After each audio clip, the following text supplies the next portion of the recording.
Born to run, baby. Born to run. Welcome to the Deleon.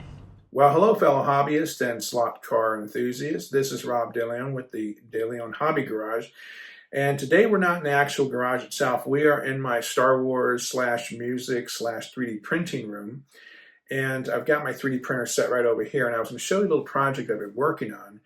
And it's just kind of an example of how we are now using these 3D printers to sort of fix things to our liking and make things a little bit better than they've come from the factory. So let's take a look. I originally designed a 9-inch barrier for the drag strip probably a month ago, and I've been printing pieces every weekend, totaling about 30 feet of barrier. I took that same design and then modified it through Tinkercad and mirrored it. The filament I'm using is light gray version 2 from Atomic. I found it's about the closest gray you can get to the original Autoworld drag strip barriers.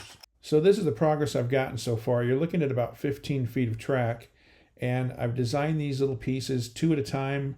2 pieces take about 1 hour to print. The problem is I didn't have a way to transition that entrance there so it was nice and clean. One thing I could have done was maybe cut that little diagonal portion out of the track, but I didn't want to really tear it up. So I decided to make this little piece here, and this will kind of slip right in place and kind of match pretty closely.